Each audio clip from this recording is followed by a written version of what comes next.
H상외과 백정원입니다. 오늘 설명드릴 내용은 앞전 포스팅에서 설명드렸다시피 인플레이트, 3D 핏 인플레이트 보형물에 대한 내용인데요.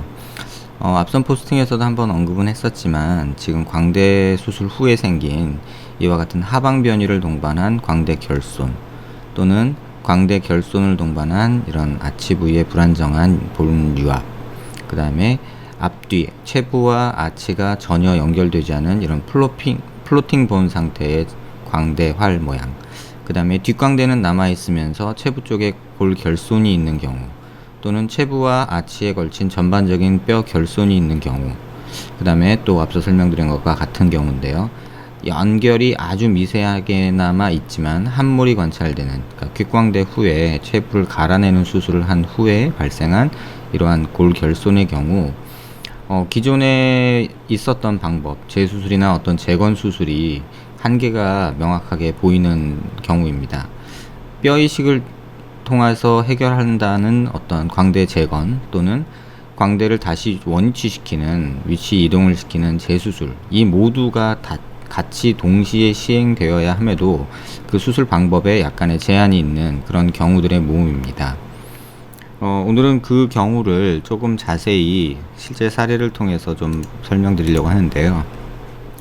이 환자 같은 경우는 안면 비대칭이 심하게 있으면서 오른쪽 광대에는 이렇게 체부의 골 결손이 뼈가 분류합되면서 이렇게 약간의 함몰이 관찰되는 그런 상태가 되었고, 또 양쪽 뒷광대라고 흔히 부르는 부위에 이러한 뼈의 돌출이 있는 상태이죠.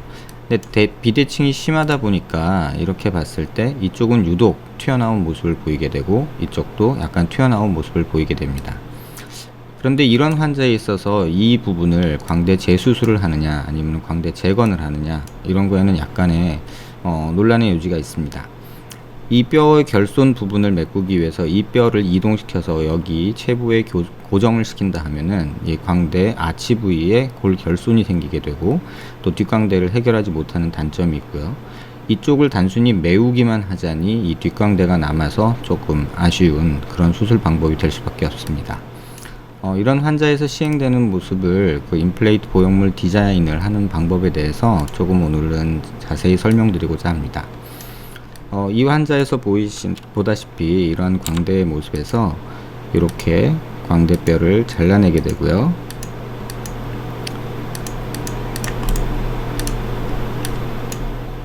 이렇게 잘라낸 광대뼈를 컴퓨터를 통해서 수술을 하는 과정을 제가 설명드리고자 합니다.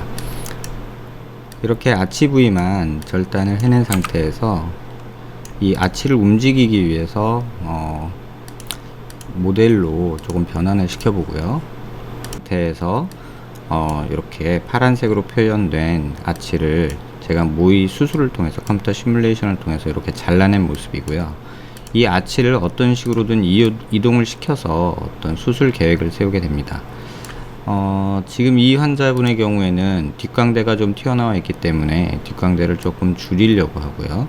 지금 이 모습으로 줄여서 안쪽으로 살짝 이동을 시켜서 이 옆광대를 줄이는 동시에 뒷광대를 해결을 하려고 합니다. 그래서 앞광대를 이렇게 골류합이 될 만큼의 접촉이 이루어지는 정도로 이동을 시키고 회전을 시키고, 그 다음에 남아있는 뒷광대를 이런 식으로 잘라주게 되죠. 실제 수술에서는 갈아주는 작업을 통해서 진행을 하게 되는데요. 이런 식으로 갈아주게 되고, 이쪽 반대편도 뒷광대를 단순히 열어서 이렇게 갈아주는 작업을 통해서 수술을 하게 됩니다. 그래서 수술 계획은 이렇게 되는데, 문제는 이렇게 뼈가 이동되고 잘라지고 했을 때 이 뼈와 이 뼈를 고정하는 방법이 지금 방식에서는 이렇게 다시 재고정을 하는 방법밖에 없었죠. 하지만 이렇게 골 결손이 또 남아있기 때문에 골 결손을 메꿈과 동시에 뒷광대를 해결하면서 이렇게 광대 체부와 광대 활을 연속성을 회복하는 그런 보형물을 디자인하게 됩니다. 그래서 제가 좀 미리 만들어 놨는데요. 이러한 모습을 좀 보시면요. 앞서 말씀드린 대로 수술을 하게 된 그런 뼈 모양을 먼저 이렇게 STL 파일로 만들어서 3차원 입체 모양을 만들고요. 그 다음에 빨갛게 표시된 부분은 이동을 한 모습이고요. 그 다음에 앞서 보였던 거와 조금 다르게 여기 보시면 플레이트 스크류가 이렇게 보이는데요. 플레이트랑 스크류들이 보이는데 그것마저 제거를 한 모습이 지금 이 모습입니다. 그래서 하나씩 좀 설명을 드리면, 이게 이제 뼈를 잘라낸 후 플레이트 스크류를 제거한 이런 얼굴 뼈의 모습이고요. 그 다음에 이게 이동시키고 자리 잡은 뼈의 모습이고요. 여기서 스크류와 이런 플레이트들을 제거를 다시 한 모습이 이제 이런 모습이 되겠죠. 그래서 빨간색과 하늘색으로 이루어진 이러한 뼈 상태에서 이 결손 부위와 고정을 하기 위한 금속을 디자인을 하게 됩니다. 그래서 이와 같이 디자인을 하게 되고요. 이렇게 디자인을 한 후에 스크류 홀을 정확하게 디자인을 해서 뼈에 맞는지 확인을 하고 그 다음에 수술을 진행하게 됩니다. 그래서 수술 전에 보였던 어떤 뒷광대의 돌출이나 아치 부위의 돌출을 줄임과 동시에 이쪽 부위에 보였던 골결손, 다시 말하면 이 부위에 보였던 골결손을 보형물을 통해서 메꾸고, 또 아치의 연속성을 확보하고 고정력을 주기 위해서 스크류홀을 통해서 다시 재고정을 하는 이러한 인플레이트 3D 핏 티타늄 보형물을 만들게 되죠. 그래서 이렇게 수술을 계획을 하고 실제 수술을 한 예를 다시 한번 설명드리겠습니다. 이 환자의 경우 수술 전에 보였던 그런 결손들이 어떻게 수술 후에 결손이 메꿔졌는지를 볼 수 있습니다. 수술 후의 모습에서도 수술 처음 계획같이 이쪽에 뒷광대 갈리고 그 다음에 결손 부위 메꾸고 그 다음에 고정이 완전하게 이루어진 모습이고요. 이렇게 위에서 보시더라도 아치에 보시면 뒷광대도 역시 양쪽 다 정확하게 갈려 나가서 정확하게 뒷광대도 사라진 모습이고요.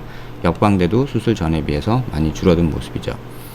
조금 다른 음영으로 보면 티타늄 보형물이 이렇게 뼈에 잘 고정이 되어 있고 이쪽도 고정이 잘 되어 있고 정확하게 뼈의 두께를 확인하고 스크류홀 위치를 잡았기 때문에 이렇게 적절하게 모든 것이 고정이 된 모습을 볼 수 있습니다. 그래서 앞서 설명드린 것처럼 모든 이런 결손이 있고 뼈의 이동이 필요하고 또 골결손과 고정을 동시에 하는 이런 3D 임플레이트라는 용어를 제가 만들었는데요. 그런 보형물 디자인을 통해서 기존의 방법으로는 조금 해결하기 힘들었던 이런 환자들도 이제 수술을 좀 할 수 있게 되었죠. 실제 보형물은 이렇게 디자인하는 과정에서 결손 부위를 잘 맞는지 확인하는 과정이 또 필요하고요. 또 실제 수술에 출력을 해서 3D 프린터로 출력한 이런 티타늄 보형물의 모습이고요. 실제 수술된 모습에서도 이렇게 제자리에 잘 있는지 확인할 수 있게 됩니다.